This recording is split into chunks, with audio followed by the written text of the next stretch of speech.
Now added 2 extra days to their UK tour. They're Brighton on the 14th of December and Bournemouth on the 15th.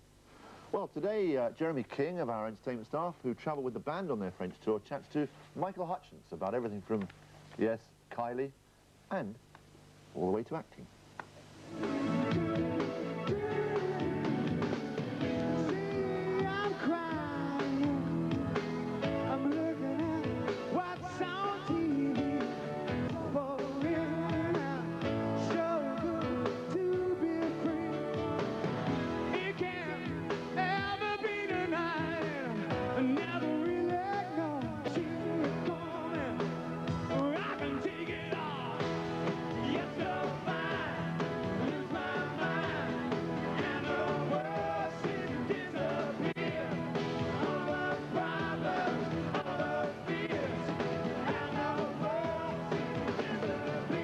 Having been up and clubbing until 5 AM after their Bordeaux concert, it's time for INXS to travel to Toulouse for their 4th French concert in as many days.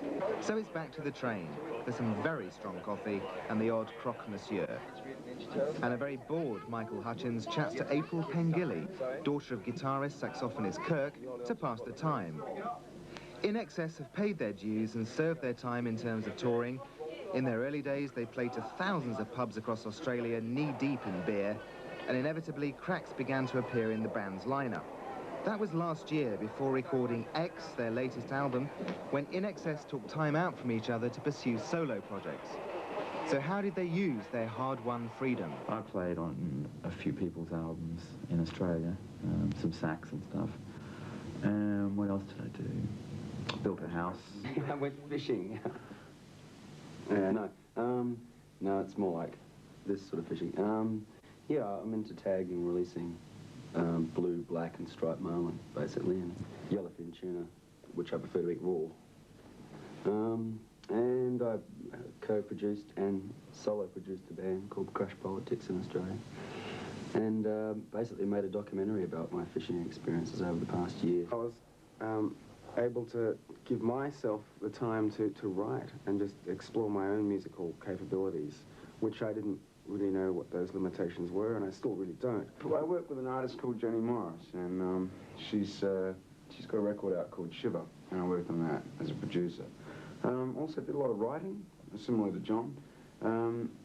Also, I try to have nothing to do with the music business or people in it, actually. Michael Hutchence went his own way too, recording his first solo project, an album called Max Q, which didn't exactly race up the charts. So was he disappointed? I don't think that it was very low-key the way it came out, and I don't think people quite knew it was even out, you know. But that's okay, you know, it's all right. It's around, it's out there, people are still getting it.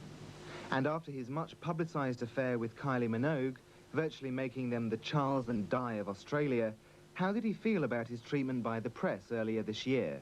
I don't know, it's my private life and a lot of people are interested, which I find pretty amusing. You know, I'm not naive enough to say that I didn't really expect it, but, you know, I'm just trying to be oblivious, actually, to that. I don't want to play the game, as the guys, the journalists keep screaming at me. But then again, you know, I'm not naive to it.